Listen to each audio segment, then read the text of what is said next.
Hello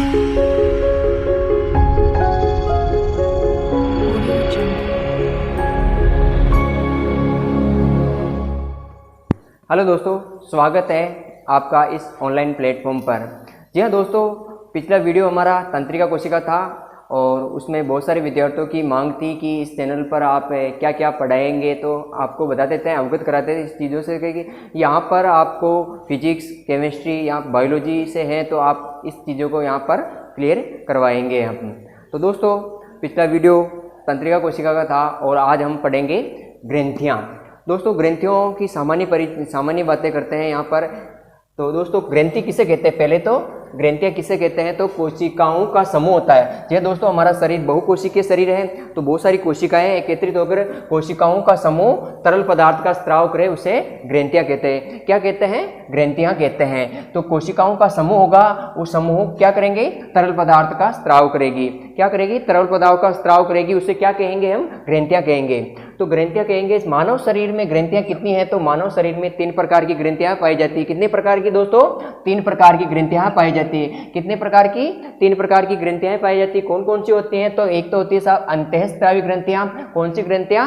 अंतःस्रावी ग्रंथियाँ। दूसरी होती है बहिस्रावी ग्रंथियाँ, बहिस्रावी ग्रंथियाँ। तीसरी ग्रंथि होती है साहब मिश्रित ग्रंथि। कौन सी ग्रंथि है दोस्तों? मिश्रित ग्रंथि। यानी मानव शरीर में कितने प्रकार की ग्रंथियाँ पाई जाती हैं? तो 3 प्रकार की ग्रंथियाँ पाई जाती है। कौन कौन सी? अंतःस्रावी, बहिस्रावी और मिश्रित ग्रंथि पाई जाती है। और पहली ग्रंथि अपन बात करते हैं, कौन सी ग्रंथि? पहली यानी अंतःस्रावी ग्रंथियों की बात करेंगे यहाँ पर। तो अंतःस्रावी ग्रंथियां कहते किसको? तो वह ग्रंथियां होती हैं, वह ग्रंथियां जो किसका सिक्रेशन करती हैं? तो हार्मोन का स्त्रावण करती है, हार्मोन का सिक्रेशन करती है, उसे क्या कहते हैं? तो अंतःस्रावी ग्रंथियां कहते हैं। क्या कहते हैं दोस्तों?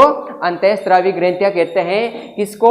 वह ग्रंथियां जो हार्मोन का स्त्रावण करे, उसे कौन सी ग्रंथियां कहते हैं? तो अंतःस्रावी ग्रंथियां कहते हैं। और बात, वेरी इंपॉर्टेंट बात तो यह है कि मानव शरीर की अंतःस्रावी ग्रंथियां जितनी भी है, वो अंतःस्रावी ग्रंथियां तंत्रिका तंत्र के साथ मिलकर, अपने तंत्रिका तंत्र के साथ मिलकर शरीर का नियमन वह नियंत्रण करती है। क्या करती है? शरीर का नियमन वह नियंत्रण करती है। हमारे शरीर, बॉडी का कंट्रोल कौन कर रहा है?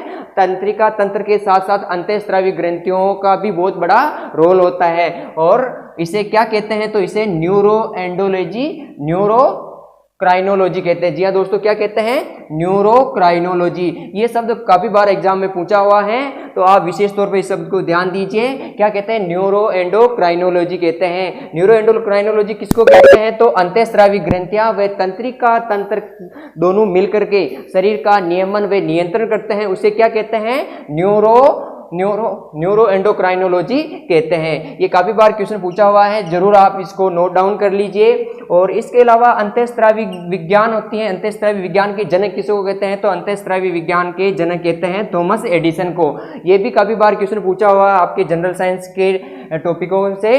तो थॉमस एडिसन वही है जिसने बल्ब का आविष्कार किया था। इसके अलावा अंतःस्रावी ग्रंथियों में नलिकाकार संरचनाएं नहीं पाई जाती। जी हाँ दोस्तों, क्या नहीं पाई जाती? नहीं पाई जाने के कारण इन्हें क्या कहते हैं? नलिका विहीन ग्रंथियां कहते हैं। इसके अलावा इसे क्या कहते हैं? नलिका विहीन ग्रंथियां कहते हैं। क्यों कहते हैं? क्योंकि इसमें कोई नलिका रूपी संरचनाएं नहीं होते। ये हार्मोन का स्त्राव करती है और हार्मोन का स्त्राव सीधे ब्लड के माध्यम से पूरे अंगों तक पहुंचाया जाता है। इनमें कोई नलिकाएं वगैरह नहीं होती है, इसलिए नलिका विहीन ग्रंथियां कहते हैं। आगे हम दोस्तों देखते हैं, हार्मोन की बात करते हैं। किसकी बात? हार्मोन कहते किसको? तो हार्मोन अंतःस्रावी ग्रंथियों से निकलने वाला एक रासायनिक पदार्थ होता है। जी हाँ दोस्तों, क्या होता है? रासायनिक पदार्थ होता है। किससे स्रावित होता है? ये अंतःस्रावी ग्रंथियों से स्रावित होता है। किससे स्रावित होता है?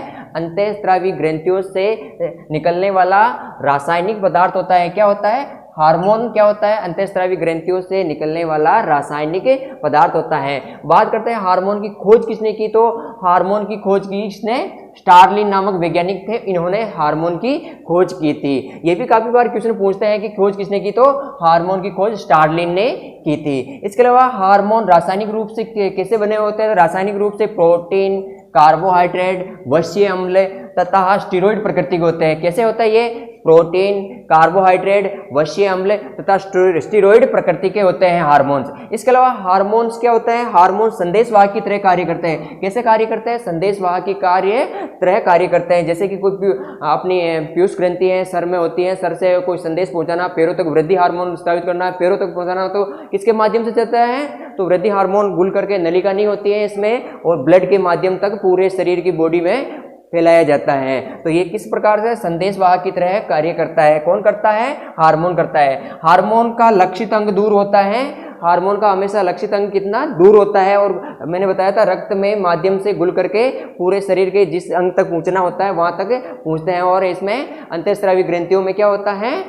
नलिका विहीन होती है, नलिकाएं नहीं होती है, इस कारण रक्त के माध्यम से पहुंचाया जाता है। इसीलिए इसमें हार्मोन का क्या होता है? लक्षित अंग दूर होता है। और इसके अलावा प्रथम खोजा गया हार्मोन कौन सा है? तो प्रथम खोजा गया हार्मोन सिक्रेटिन है। ये काफी बार क्वेश्चन पूछा है आपके कंपटीशन एग्जाम में। तो प्रथम खोजा गया हार्मोन कौन सा है? जी हाँ दोस्तों, क्या है? तो सिक्रेटिन। कौन सा है? सिक्रेटिन हार्मोन है। इससे आगे हम कल बात करेंगे पीयूष ग्रंथि की बात करेंगे। जी हाँ दोस्तों, किसकी बात करेंगे? पीयूष ग्रंथि। इसके अलावा सारी अंतःस्रावी ग्रंथियां, फिर बहिःस्रावी ग्रंथियां, सारी मिक्स ग्लैंड, सारी अपन पढ़ेंगे एक के बाद एक।